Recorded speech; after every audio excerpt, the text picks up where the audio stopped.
चलिए, तो आज हम लोग क्या पढ़ेंगे, स्वतंत्र भारत का पुरातात्विक इतिहास पढ़ेंगे। ठीक है, कि हमारे देश में स्वतंत्रता के बाद पुरातत्व के क्षेत्र में इसका क्या इतिहास रहा, इसको देखेंगे। ठीक है, सबसे पहले हम लोग जो पहले पढ़े थे उसका रिवाइज कर लेते हैं। 1861 ईस्वी में अलेक्जेंडर कनिंघम ने भारत में एक पुरातत्व सर्वेक्षण विभाग का स्थापना किया था। ठीक है, उस वक्त वो पूरी तरह स्वतंत्र रूप से एक विभाग नहीं था, पर 1882 या 77 में एक स्वतंत्र विभाग का स्थापना हो गया, पुरातत्व सर्वेक्षण विभाग का स्थापना हो गया, जिसके कहा जा सकता है प्रथम महानिदेशक अलेक्जेंडर कनिंघम बने।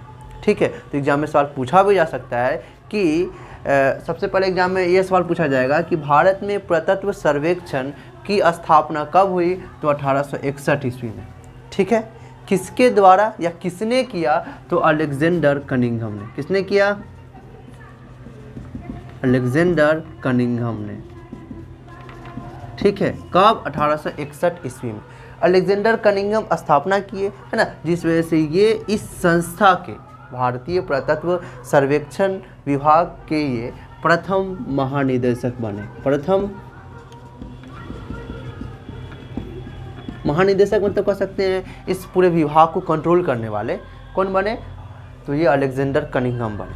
ठीक है, अलेक्जेंडर कनिंघम बनने के बाद अलेक्जेंडर कनिंघम बहुत ज़्यादा इनको रुचि था। हाँ, ये पेशेवर एक पुरातत्वविद नहीं थे, मतलब आर्कियोलॉजिस्ट नहीं थे। कहने का मतलब ज़मीन के अंदर से जो छुपी हुई चीज़ है उनको निकालना, उसको से उस चीज़ के मदद से प्राचीन इतिहास के बारे में या जिस काल का है उस काल के बारे में जानकारी प्राप्त करना पुरातत्वविद कहलाता है, पुरातत्विक कहलाता है। ठीक है, तो पुरातत्व के क्षेत्र में इनका बहुत ज़्यादा रुचि था, लेकिन ये एक पेशेवर पुरातत्विक नहीं थे। ये क्यों थे, ये क्या थे, तो एक कह सकते हैं ब्रिटिश सेना में एक अधिकारी थे। ठीक है, लेकिन भारत में आए तो जिस वक्त आए उस वक्त जेम्स प्रिंसेप नाम का विद्वान यहाँ पे थे, तो उन्हीं से प्रेरणा लेते हुए या कहा जा सकता है उन्हीं को गुरु, उन्हीं के अंदर या उन्हीं के सहयोगी के रूप में कार्य किए और उनसे, है ना, इन सारे सर्वेक्षण के अंतर्गत उनको जानकारी हुई, है ना।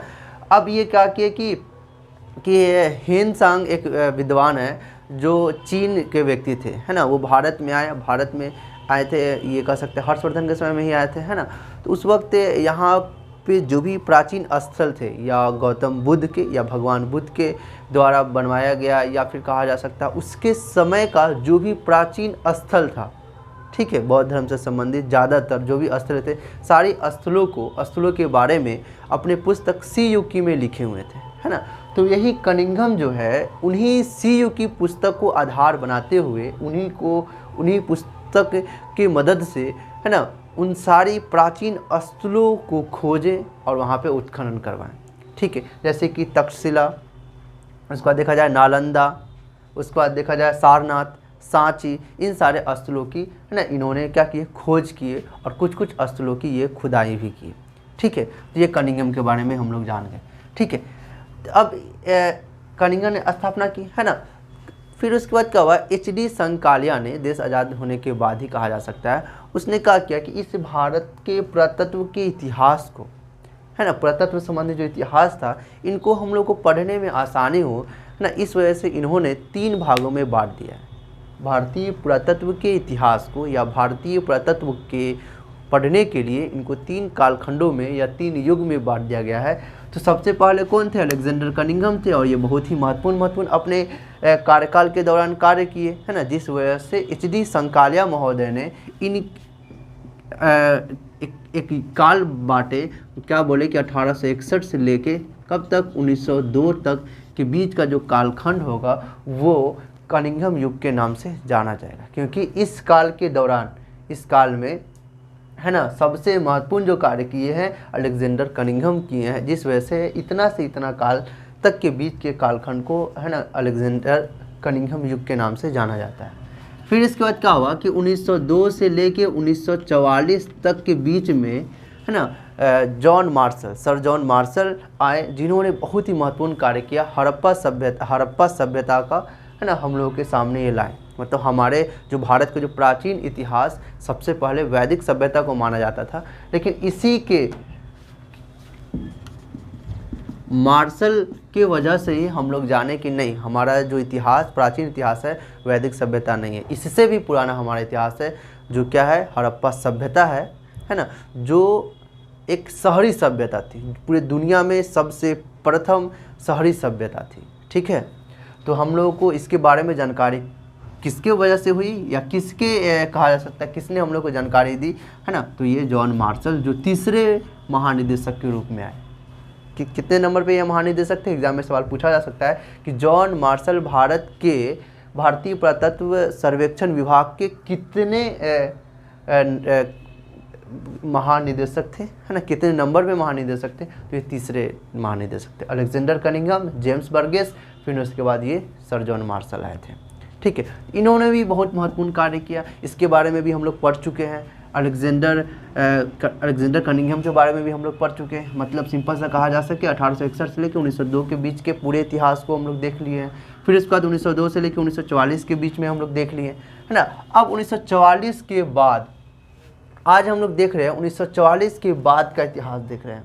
ठीक है ना। लेकिन देखा जाए तो 1944 से लेके देखा जाए तो 1961 तक, ठीक है, 1944 से लेके 1961 तक के इतिहास को, या इसके बीच में जो काल है, या कह सकते हैं जो समय है ना, इसको HD संकालिया महोदय ने, है ना, क्या कहा है, स्वतंत्र भारत का इतिहास भी हम लोग कह सकते हैं, या मार्टिमर व्हीलर युग भी कह सकते हैं। लेकिन HD संकालिया महोदय ने कहा मार्टिमर व्हीलर युग। ठीक है, चलिए, तो मार्टिमर व्हीलर जो थे 1948 तक थे, 1944 से लेकर मात्र 1948 तक ही अपने वो पद पे रहे, महानिदेशक के पद पे वो भारत में रहे थे। ठीक है, तो एग्जाम में सवाल पूछा जा सकता है कि भारत में स्वतंत्रता के समय कौन पुरातत्वविद के महानिदेशक रहे, तो बता दीजिएगा कि मार्टिमर व्हीलर जो थे। ठीक है, मार्टिमर व्हीलर जो है वो भारत में स्वतंत्रता के समय, है ना, महानिदेशक के, भारतीय पुरातत्व सर्वेक्षण विभाग के महानिदेशक के रूप में रहे, ASI के, है ना, मतलब आर्कियोलॉजिकल सर्वे ऑफ इंडिया के, है ना, महानिदेशक जनरल डायरेक्टर के रूप में वो रहे स्वतंत्रता के समय। ठीक है, तो हम लोग मार्टिमर व्हीलर के बारे में भी हम अच्छे से हम लोग देख चुके हैं। आज हम लोग मार्टिमर व्हीलर के बाद, कहा जा सकता है 1948 के बाद हम लोग, है ना, पूरे इतिहास को देखेंगे कि भारत में इसका क्या इतिहास रहा पुरातत्व के क्षेत्र में। ठीक है, बहुत महत्वपूर्ण हम लोग को इसमें बातें जाननी है। जैसे कि ये बाबरी मस्जिद है, तो बाबरी मस्जिद के अंदर सबसे पहले मंदिर का जो साक्ष्य मिला है, तो किस महानिदेशक को मिला है।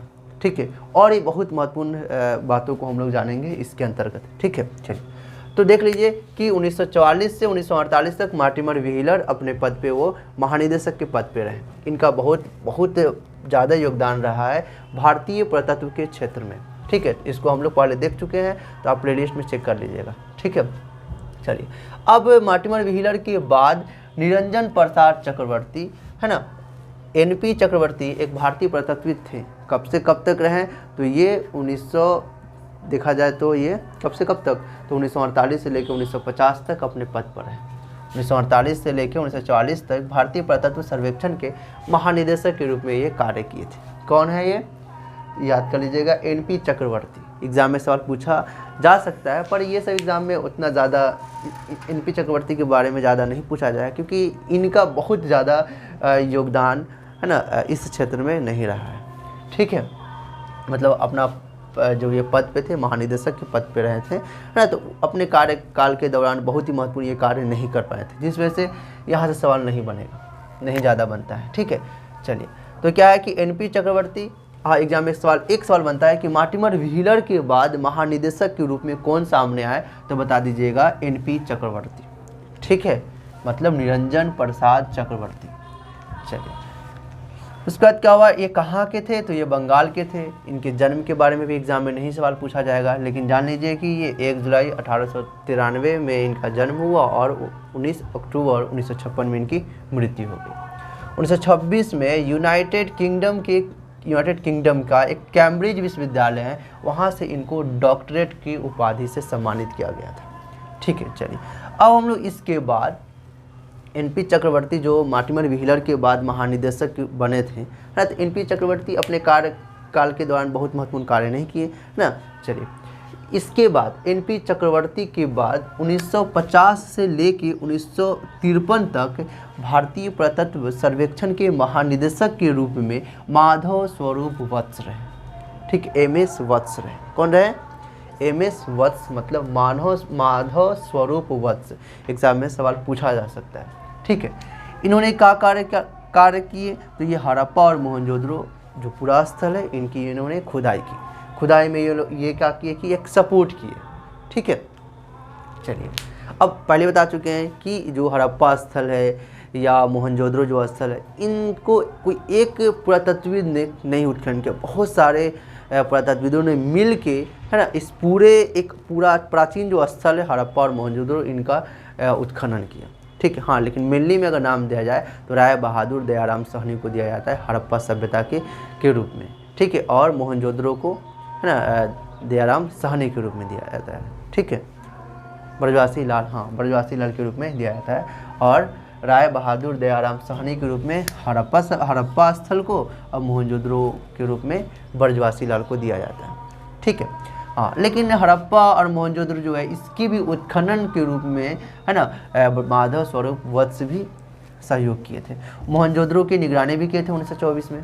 ठीक है, चलिए अब इसके बाद 1950 से 1953 तक महानिदेशक के जनरल डायरेक्टर के रूप में माधव स्वरूप वत्स रहे। इसके बाद 1953 से लेकर 1968 तक महानिदेशक के रूप में अमलानंद घोष थे। कौन थे? अमलानंद घोष थे। ठीक है, ये कहाँ के थे? तो वाराणसी में 1910 में इनका जन्म हुआ और 1981 में इनकी मृत्यु हो गई। एशिया के पुरातत्व के क्षेत्र में प्रथम अंतर्राष्ट्रीय सम्मेलन 1961 में इन्हीं के समय में हुआ था, जिनके ये अध्यक्ष भी रहे। ठीक है, तो एग्जाम में सवाल पूछा जा सकता है कि भारतीय पुरातत्व के संदर्भ में सबसे पहली बार अंतर्राष्ट्रीय लेवल पे कोई सम्मेलन हुआ था, तो वो कब हुआ था? तो 1861 पे, और किसकी अध्यक्षता में हुई थी? तो अमलानंद घोष के अध्यक्षता में हुई थी। ठीक है, और ये खास बात इसलिए है क्योंकि 1861 में इसकी स्थापना हुई थी, है ना, भारतीय पुरातत्व सर्वेक्षण विभाग का स्थापना 1861 में हुई थी। तो इन्हीं के समय में पूरा एक दशक, पूरा 100 साल हो गया था। किनके समय में हुआ था? तो अमलानंद घोष के समय में हुआ था। इसलिए ये खास है, इसको अच्छे से आप याद कर लीजिएगा। ठीक है, कि इन्हीं के समय में अमलानंद घोष की अध्यक्षता में ही एक अंतर्राष्ट्रीय लेवल पे पुरातत्व के क्षेत्र में एक सम्मेलन किया गया था। किनके समय में? तो अमलानंद घोष के समय में। ठीक है, और ये उनके अध्यक्ष भी रहे। उत्खनन स्थान इन्होंने, अमलानंद घोष ने किन किन प्राचीन स्थलों की उत्खनन किए हैं? तो ये ब्रह्मगिरी, मास्की, तक्षशिला। अब देखिए, तक्षशिला जो है इनकी खोज किए हैं कौन?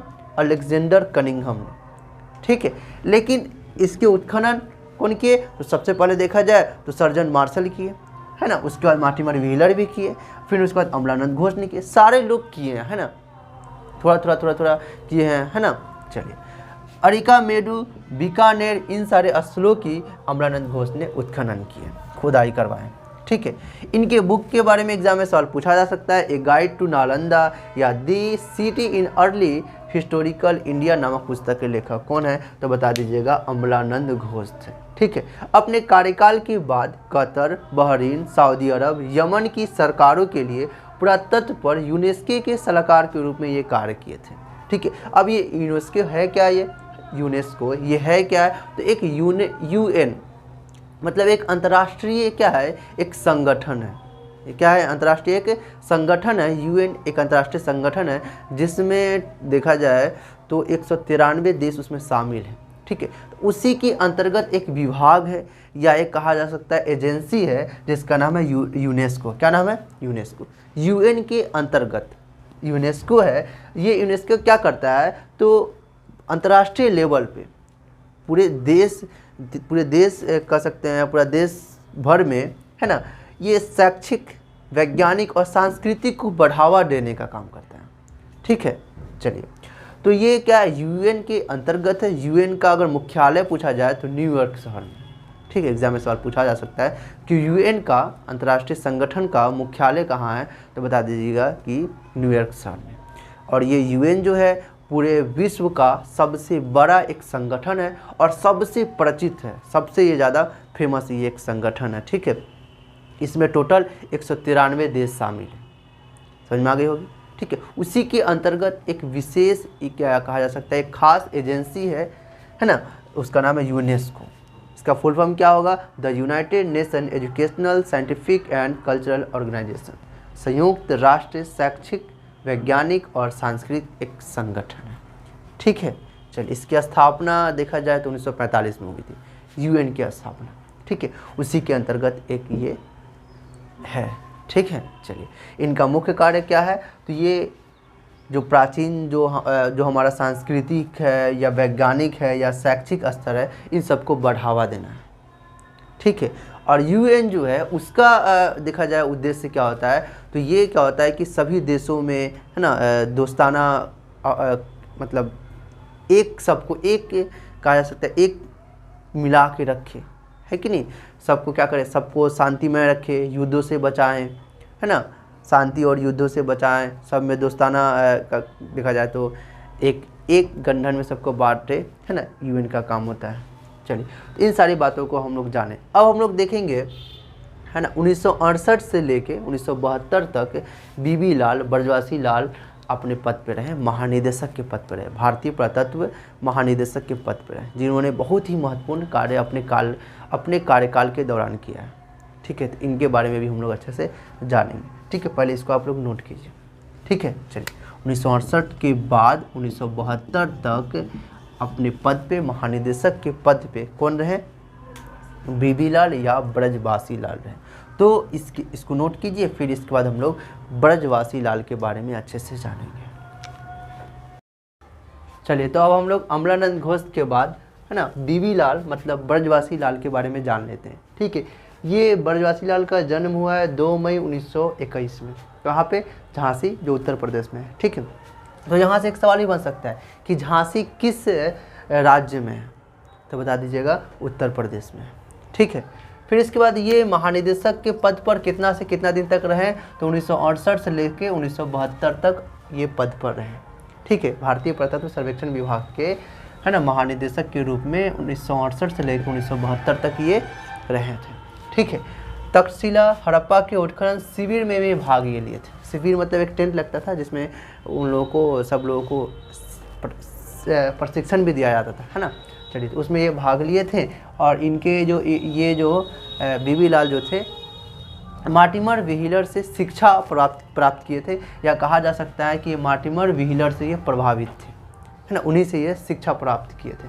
किसने? बीबी लाल ने। किससे? मार्टिमर व्हीलर से। चलिए, इन्होंने किन किन स्थलों की उत्खनन की है? तो कालीबंगा की। तो एग्जाम में सवाल पूछा भी जाएगा कि कालीबंगा के खोजकर्ता कौन है? तो ये है, कौन है? ब्रजवासी लाल। ठीक है, और हस्तिनापुर की तो खुदाई या खोज पहले हो चुकी थी, हाँ, लेकिन हस्तिनापुर की खुदाई उत्खनन कर सकते हैं बीबी लाल भी किए हैं। ठीक है, फिर इसके बाद महाभारत और रामायण में जो भी स्थल उसमें वर्णित है, मतलब चर्चा किया गया है, जिन जिन स्थलों के बारे में चर्चा किया गया है, तो उनमें से कुछ स्थलों की भी इन्होंने उत्खनन की है। ठीक है, चलिए तो यहाँ से एक सवाल एकदम खास तो बनेगा ही कि कालीबंगा की खोजकर्ता कौन है? तो बता दीजिएगा बीबी लाल है, ब्रजवासी लाल है। महाभारत में वर्णित स्थलों की पुरातत्व पर काम किए, जिसमें कौरवों की राजधानी जो थी हस्तिनापुर, तो हस्तिनापुर की भी खोज करते कौन है? तो ये बीबी लाल है। ठीक है, और हस्तिनापुर जो है वो महाभारत से संबंधित एक कह सकते हैं स्थल है, पूरा स्थल है, प्राचीन स्थल है, जो कौरवों की राजधानी हुआ करती थी। चलिए, रामायण में वर्णित स्थलों की भी इन्होंने खुदाई की। रामायण में प्रमुख 5 स्थल जो है, पूरा स्थल है, जिनकी पहचान और खुदाई, है ना, बीबी लाल ने किए थे। ठीक है, कौन कौन है? अयोध्या। कहाँ है अयोध्या? एग्जाम में सवाल पूछा जा सकता है, तो बता दीजिएगा कि फैजाबाद जिला में है। और फैजाबाद कहाँ है? तो उत्तर प्रदेश में। इन स्थलों के जो नाम है, फैजाबाद, है ना, मेदिनीपुर, प्रयागराज, चित्रकूट, इन सारे स्थलों से भी एग्जाम में सवाल पूछे जाते हैं कि यह स्थल कहाँ है, किस राज्य में है, किस जिला में है। ठीक है, तो अयोध्या जो है फैजाबाद जिला में है, उत्तर प्रदेश के। भारद्वाज आश्रम जो रामायण में वर्णित एक पूरा स्थल है, इनकी भी खोज, है ना, बीबी लाल ने किए हैं। ठीक है, जो कहाँ है, प्रयागराज में है। प्रयागराज उत्तर प्रदेश में एक ज़िला है। ठीक है, चलिए फिर उसके बाद देखा जाए नंदीग्राम, ये कहाँ है, तो पूर्वी मेदिनीपुर में है, जो वेस्ट बंगाल में है। चित्रकूट जो जिला है ना, तो यहीं पे रामायण वर्णित एक स्थल है जो उत्तर प्रदेश में है। श्रीगवेरापुर जो है प्रयागराज उत्तर प्रदेश में। ठीक है, तो ये जो 5 कहा जा सकता है रामायण में वर्णित स्थल है, तो इनकी खुदाई या खोज किसने किए हैं, तो बीबी लाल मतलब ब्रजवासी लाल ने किए हैं। ठीक है, चलिए PGW के खोजकर्ता भी कौन है, तो ब्रजवासी लाल है। PGW क्या है, पेंटेड ग्रे वेयर कल्चर, है ना। काले रंग में ज्योमेट्रीय पैटर्न के साथ चित्रित ठीक भूरे रंग की मिट्टी के बर्तन की एक शैली थी, एक विधि थी। इसी को PGW मतलब पेंटेड ग्रे वेयर कल्चर कहा गया है।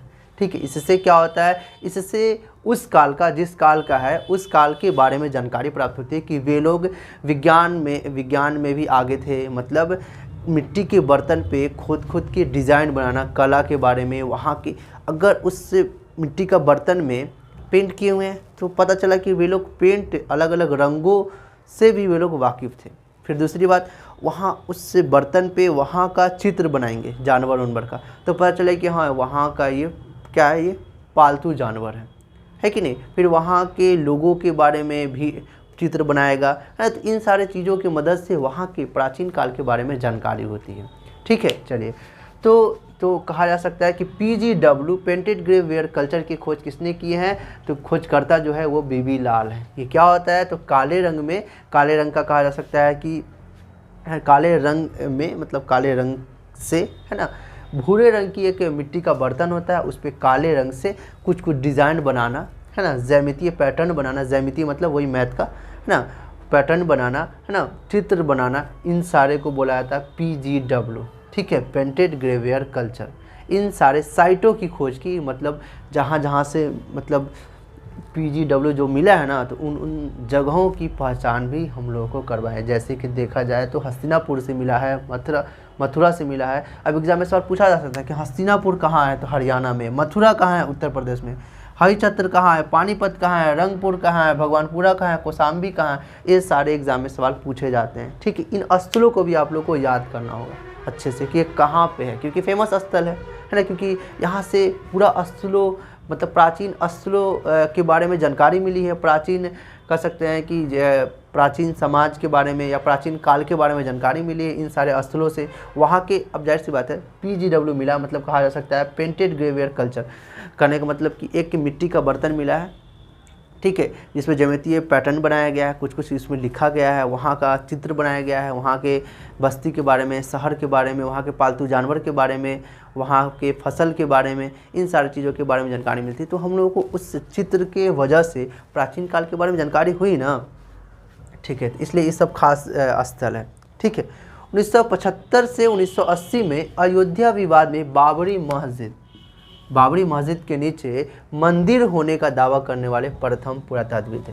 तो इन्हीं ने सबसे पहली बार बताया कि, है ना, कि बाबरी मस्जिद के नीचे क्या है, मंदिर है। मंदिर का उन्हें स्तंभ, है ना, स्तंभ मिला, स्तंभ का अवशेष मिला, है ना, और भी बहुत सारे अवशेष मिले, जिन आधार पर इन्होंने कहा कि बाबरी मस्जिद के नीचे क्या है, एक मंदिर है। ठीक है, तो एग्जाम में सवाल पूछा जा सकता है कि सबसे प्रथम बार, पहली बार किसने कहा कि बाबरी मस्जिद के नीचे मंदिर है, तो किसने कहा, तो बीबी लाल मतलब ब्रजवासी लाल ने सबसे पहली दफ़ा इन्होंने कहा है। ठीक है, 1989 में ASI को 7 पृष्ठ 7 पन्नों वाली रिपोर्ट में बाबरी मस्जिद के ठीक दक्षिण में एक स्तंभित मंदिर के अवशेष मिले हैं, ऐसा इन्होंने कहा। फिर उसके बाद 1990 में RSS की एक पत्रिका थी, उसमें भी इन्होंने कहा कि बाबरी मस्जिद के नीचे एक मंदिर है। ठीक है, तो यहाँ से एक सवाल, जाहिर सी बात है एकदम खास सवाल बनेगा कि किसने कहा सर्वप्रथम कि बाबरी मस्जिद के नीचे मंदिर है, तो बता दीजिएगा बीबी लाल ब्रजवासी लाल ने कहा, जो 1968 से लेकर 1972 तक भारतीय पुरातत्व सर्वेक्षण के महानिदेशक के रूप में रहे थे। ठीक है, और ये ऐसे भी सवाल है ना, क्योंकि ऐसे भी सवाल बनता है ना, कि बाबरी मस्जिद के नीचे जो मंदिर है इसका प्रमाण सबसे पहले किसने दिया है, तो बता दीजिएगा बीबी लाल ने दिया है। ब्रजवासी लाल ने सबसे प्रथम बार हम लोग को ये जानकारी दी है। ठीक है, चलिए अब हम लोग क्या जानते हैं कि इनके जो बुक है, ब्रजवासी लाल ने जो बुक लिखे हैं उनके बुक को जान लेते हैं, क्योंकि उनके बुक से भी एग्जाम में सवाल पूछे जाते हैं। ठीक है, राम हिज हिस्टोसिटी और क्या है, मंदिर एंड सेतु एपिडेंस ऑफ लिटरेचर, यहाँ से एग्जाम में सवाल पूछा जा सकते हैं कि इनके लेखक कौन है, तो बता दीजिएगा ब्रजवासी लाल। आर्कियोलॉजी एंड अदर साइंसेज के पुस्तक के लेखक कौन है, तो ब्रजवासी लाल है। The Saraswati flows on the continuity of Indian culture के लेखक कौन है, तब बता दीजिएगा कि ब्रजवासी लाल। द ऋग्वैदिक पीपुल इन्वेडर्स के लेखक कौन है, तो ब्रजवासी लाल है। The home land of the Aryans पुस्तक के लेखक कौन है, तो ब्रजवासी लाल है। गंगा घाटी की कॉपर हॉट संस्कृति पुस्तक के लेखक कौन है, तो ब्रजवासी लाल है। इनको सम्मानित भी किया गया है 1989 में, है ना, नालंदा में विद्या वरिधि से इनको सम्मानित किया गया है। 1982 में, है ना, मिथिला यूनिवर्सिटी में, भागलपुर में, दरभंगा में, है ना, महाउपाध्याय से सम्मानित इनको किया गया है। 1994 में जीवन के लिए मानद fellowship Asiatic Society of Bengal से सम्मानित किया गया है। 2000 ईस्वी में भारत के राष्ट्रपति द्वारा पद्म भूषण से सम्मानित इनको किया गया है। फिर उसके बाद 2021 में पद्म विभूषण से भी इनको सम्मानित किया गया है। ठीक है, किनको, ब्रजवासी लाल को। ठीक है, अब हम लोग जान लेते हैं कि ब्रजवासी लाल के बाद एसआई के महानिदेशक कौन बने, तो बता दीजिएगा एम.एन. देशपांडे बने। ठीक है, ये खास से एग्जाम में सवाल पूछा जा सकता है कि ब्रजवासी लाल के बाद, है ना, भारत में भारतीय पुरातत्व सर्वेक्षण के महानिदेशक कौन बने, तो एम.एन. देशपांडे बने। इन्होंने भारत की सबसे बड़ी बौद्ध गुफा समूह, है ना, कन्हेरी की खोज की है। ठीक है, तो कन्हेरी के खोजकर्ता कौन है, तो ये बता दीजिएगा ब्रजवासी लाल है। कन्हेरी किससे संबंधित है, तो बौद्ध धर्म से संबंधित है। बौद्ध धर्म का ये सबसे बड़ा गुफा समूह है ना। चलिए, ये कहाँ है, तो ये मुंबई में है। ठीक है, चलिए, ये कन्हेरी कहाँ है, तो मुंबई में है। हाँ, इसमें गुफा, इसके बारे में हम लोग बाद में डिटेल से जानेंगे, कन्हेरी की गुफा के बारे में जानेंगे, लेकिन इसमें जान लीजिए कि इसमें 209 कह सकते हैं द्वार हैं अंदर जाने के लिए। ठीक है, और ऐसे हम लोग कन्हेरी की गुफा के बारे में बौद्ध धर्म से जो संबंधित है, जब बौद्ध धर्म पढ़ेंगे तब हम लोग कन्हेरी की गुफा को भी अच्छे से जानेंगे। ठीक है, चलिए सिंपल सा समझ लीजिए कि बौद्ध धर्म से संबंधित जो एक सबसे बड़ा गुफा समूह है कन्हेरी, इनके खोजकर्ता कौन है, तो बता दीजिएगा एम.एन. देशपांडे। ठीक है, और ये कौन है, तो ये महानिदेशक के पद पे रहे। किनके बाद, तो ये बीबी लाल के बाद। एम.एन. देशपांडे के बाद एसआई के महानिदेशक बी.के. थापर रहे। कौन रहे, बी.के. थापर रहे। उत्खनन स्थान किन किन स्थलों की इन्होंने खुदाई की है, तो ये कुचाई, है ना, शिशुपालगढ़, सोमनाथ और हस्तिनापुर के भी इन्होंने उत्खनन किए। चलिए, इन्होंने भी किए हैं, बीबी लाल ने भी किए, जाहिर सी बात है, एक बड़ा स्थल होगा तो दोनों मिलके किए हैं, बाद में ये किए हैं, है ना। चलिए, बी.के. थापर के बाद एसआई के महानिदेशक देवला मित्रा बने, और ये खास एग्जाम में सवाल यहाँ से आ जाएगा। ठीक है, क्योंकि देवला मित्रा जो थी भारत की प्रथम महिला महानिदेशक थी, भारत की प्रथम महिला महानिदेशक थी। तो यहाँ से सिंपल सा एग्जाम में सवाल आ सकता है कि भारतीय पुरातत्व सर्वेक्षण के महानिदेशक सबसे पहली दफ़ा कौन महिला बनी, तब बता दीजिएगा देवला मित्रा। एएसआई की प्रथम महानिदेशक कौन है, ये कौन थी, देवला मित्रा। ठीक है, यहाँ सवाल बन सकता है एएसआई की मतलब क्या हो जाएगा, आर्कियोलॉजिकल सर्वे ऑफ इंडिया की फर्स्ट जनरल डायरेक्टर देवला मित्रा थी। ठीक है, चलिए, देवला मित्रा के बाद एएसआई के महानिदेशक है, ठीक है, कौन बने हैं, तो एम.एस. नागराज राव बने हैं। ठीक है, इसके बाद भी है ना, अभी हम लोग वी विद्यावती मतलब अभी के जो करेंट में जो महानिदेशक है ना, यहाँ तक अच्छे से जानेंगे। पहले इसको आप नोट कीजिए, फिर इसका शॉर्टली हम लोग यहाँ पे लिख देंगे, है ना। चलिए, तो यहाँ तक समझ में आ गई होगी कि 1968 से लेकर 1972 तक ब्रजवासी लाल महानिदेशक के पद पे रहे। इन्होंने अपने कार्य के दौरान बहुत महत्वपूर्ण कार्य किए हैं, है कि नहीं। जैसे कि देखा जाए तो इन्होंने कालीबंगा जो हड़प्पाई स्थल है, इनके खोज करता है। फिर इसके बाद देखा जाए तो ये रामायण में जो वर्णित जो 5 प्रमुख स्थलों की इन्होंने खुदाई की है, अयोध्या, भरद्वाज आश्रम, नंदीग्राम, उसके बाद चित्रकूट, उसके बाद श्रृंगवेरामपुर, इन सारे स्थलों की खुदाई की। महाभारत में जो हस्तिनापुर जो है इनकी खुदाई की है कि नहीं, PGW के खोजकर्ता हुए, है ना। फिर उसके बाद देखा जाए तो इनको इन पदों से सम्मानित किया गया है। इनके बुक का नाम अच्छे से हम लोग जान लिए। फिर ये भी जाने कि BB लाल, ब्रजवासी लाल के बाद महानिदेशक के पद पे MN देशपांडे रहे। MN देशपांडे जो हैं भारत की सबसे बड़ी बौद्ध गुफा समूह कन्हेरी की खोजकर्ता हैं। फिर उसके बाद MN देशपांडे के बारे में जाने, है ना। MN देशपांडे के बाद BK थापर महानिदेशक के पद पे रहे, है कि नहीं, जिसने कुचाई, उसके बाद शिशुपालगढ़, उसके बाद सोमनाथ, हस्तिनापुर जैसे पुरास्थलों की उत्खनन किए हैं। BK थापर के बाद ASI के महानिदेशक देवला मित्रा बनी, जो भारत की प्रथम ASI की महानिदेशक थी। देवला मित्रा के बाद ASI के महानिदेशक MS नागराज राव। ठीक है, इसको नोट कीजिए, फिर इसके बाद हम लोग अच्छे से जानते हैं।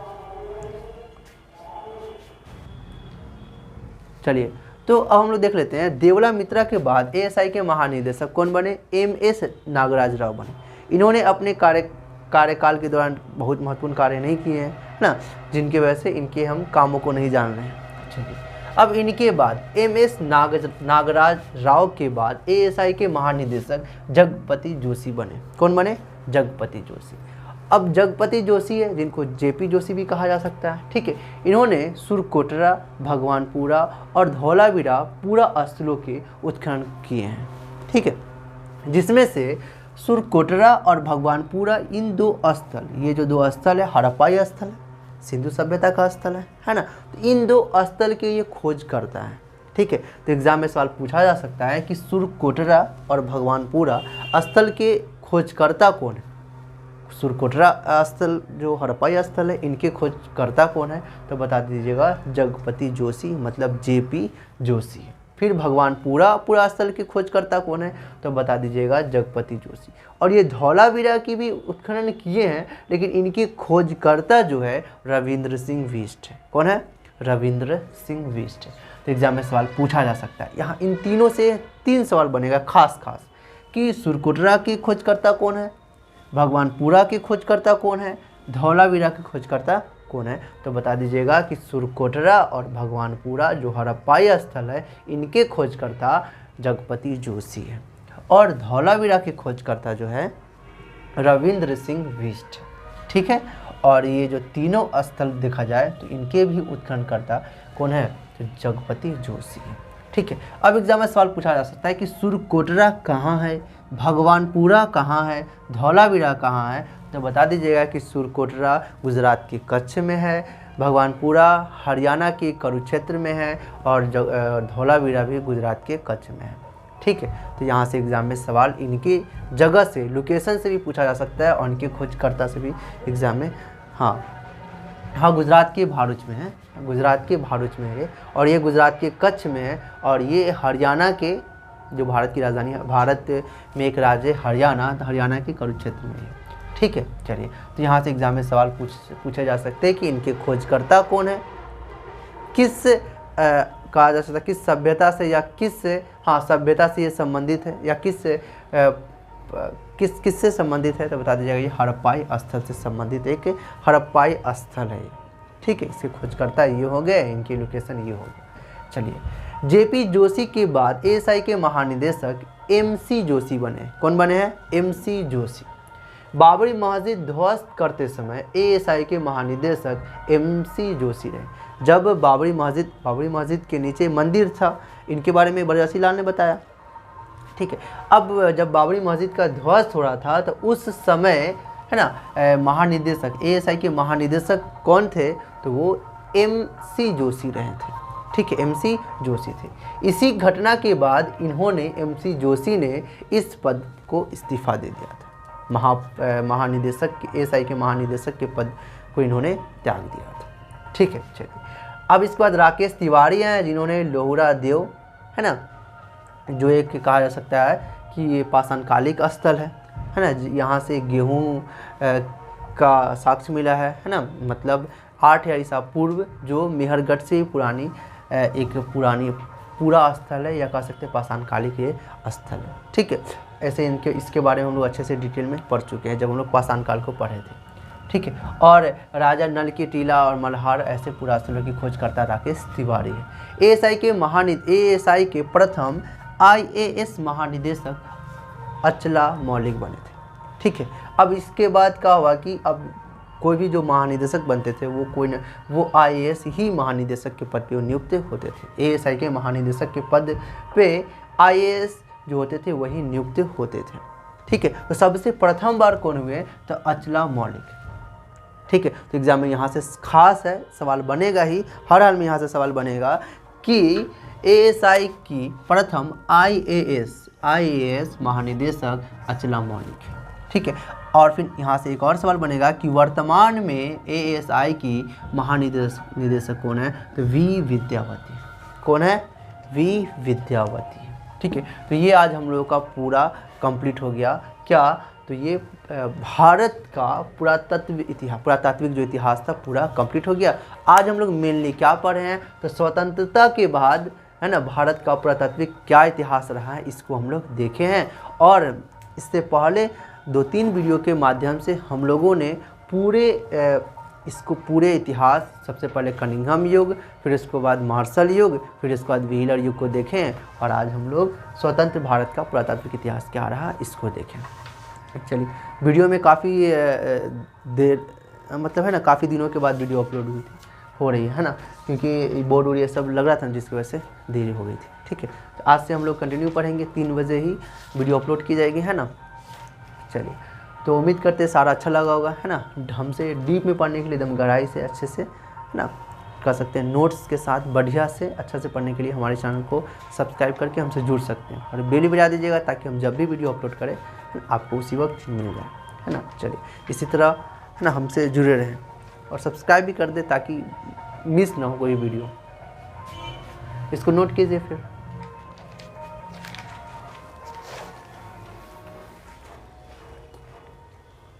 हम बताए थे ना कि इसका जो कहा जा सकता है हेड क्वार्टर नई दिल्ली में है।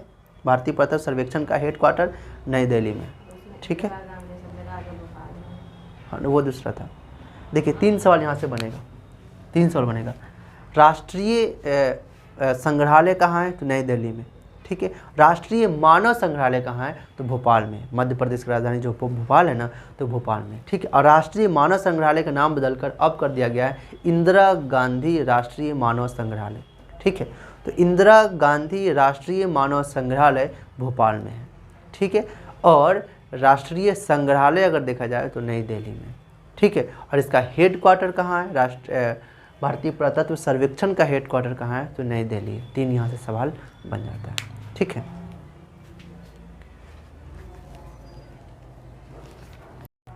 हाँ, चलिए, तो इसका एक आदर्श वाक्य है, जैसे कि हमारे देश का जो आदर्श वाक्य है सत्यमेव जयते, उसी प्रकार भारतीय पुरातत्व सर्वेक्षण का एक आदर्श वाक्य है, प्रत्न कीर्ति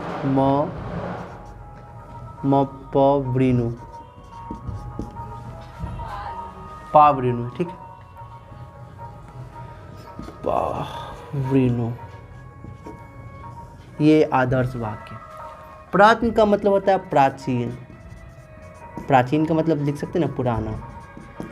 कीर्ति का मतलब होता है सर्वश्रेष्ठ, श्रेष्ठ, प्रतिष्ठा, खुशी कह सकते हैं। महाप्रवीणु का मतलब कहा जा सकता है उजागर करना, है ना। तो प्राचीन सौंदर्यता को, मतलब प्राचीन प्रतिष्ठित जो चीज़ है उनको उजागर करना प्रत्न कीर्ति महाप्रवीणु कहलाता है। इसका मतलब क्या हुआ कि प्राचीन चीज़ों की मदद से हम लोग हमारे अपने प्राचीन भारत के इतिहास को जान पाते हैं, है ना। तो ये उसका आदर्श वाक्य जो संस्कृत में है, काफ़ी 3 शब्दों को मिला के, संस्कृत के 3 शब्दों को मिला के इसको बनाया गया। ठीक है, तो यहाँ से एग्जाम में सवाल जरूर पूछे जाते हैं कि एग्ज़ाम में या ऐसे भी, है ना, इतना लंबा सा वर्ड है, इसका कोई भी मीनिंग पूछने लगता है कि इसका मीनिंग क्या होगा। तो प्रत्न कीर्ति महाप्रवीणु, इसका मतलब होता है, प्रत्न का मतलब होता है प्राचीन या पुराना, कीर्ति का मतलब होता है प्रतिष्ठित, श्रेष्ठ या खुशी कहा जा सकता है, महाप्रवीणु का मतलब होता है ना उजागर करना, है ना। तो इन प्राचीन, श्रेष्ठ, प्राचीन, प्रतिष्ठित चीज़ों को, खासकर चीज़ों को उजागर करना, है ना, क्या कहलाता है, प्रत्न कीर्तिम अप्रणु कहलाता है। इसका मतलब क्या हुआ, let us uncover the glory of the past, let us uncover the glory of the past, let us uncover the glory of the past, इसका मतलब है ना, लेट अस अनकवर ना, चलिए अनकवर करते हैं ग्लोरी ऑफ द पास्ट, हम अपने पास्ट के सौंदर्यता को, ठीक है। चलिए, तो उम्मीद करते हैं सारा अच्छा लगा होगा। इनसे संबंधित हम लोग सभी महत्वपूर्ण सवालों को जान लिए, है कि नहीं। सबसे पहले देखा जाए तो यहाँ से एग्जाम में सवाल पूछा जा सकता है कि सबसे प्रथम बार महिला जो है ना ASI की महानिदेशक कौन बनी। फिर उसके बाद सबसे प्रथम IAS महिला IAS महानिदेशक कौन बने। फिर उसके बाद वर्तमान में कौन है, इसके संग्रहालय, इसका कहा जा सकता है हेड क्वार्टर कहाँ है ना। फिर इसका देखा जाए कि और भी बहुत, बाबरी मस्जिद के समय में कौन था, ध्वस्त करने पे कौन महानिदेशक थे, ठीक है नहीं। मार्शल के बारे में जाने, कनिंघम के बारे में जाने, बहुत ही महत्वपूर्ण है ना। इन सारे क्लास में हम लोग है ना बहुत ही महत्वपूर्ण नॉलेजेबल बातें जाने, एग्जाम में तो आएगी ही है ना, लेकिन बहुत सारे नॉलेजेबल बातों को हम लोग बहुत ही गहराई से डिटेल में अच्छे से जाने हैं। नेक्स्ट डे हम लोग है ना विदेशी यात्रा का विवरण देखिए, या हो सके तो पुरातात्विक स्रोत के अंतर्गत हम लोग ये पढ़ लिए थे। पुरातात्विक स्रोत को न पढ़ के हम लोग भारतीय पुरातात्विक का इतिहास को देख लिए थे, है कि नहीं।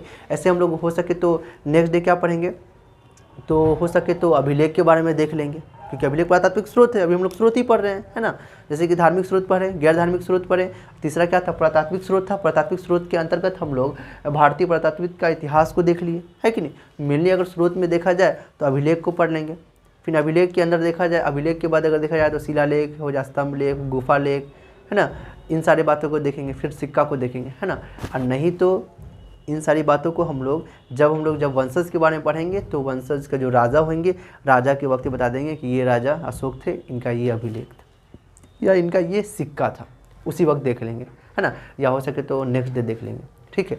और फिर उसके बाद हम लोग विदेशी यात्रा का विवरण पढ़ेंगे। विदेशी यात्रा का विवरण में चीनी यात्री, चीनी यात्री जो था, चीनी ग्रंथ, यूनानी ग्रंथ, अरबी ग्रंथ, इन तीनों ग्रंथ को देखने के बाद हम लोग है ना, फिर उसके बाद हम लोग आ जाएंगे वैदिक सभ्यता को, वो भी एकदम गहराई से डिटेल से अच्छे से हम लोग देखेंगे। उम्मीद करते हैं ये सारा अच्छा लगा होगा, ठीक है। चलिए नेक्स्ट डे में हम लोग एक नए खास टॉपिक के साथ आते हैं, ठीक है।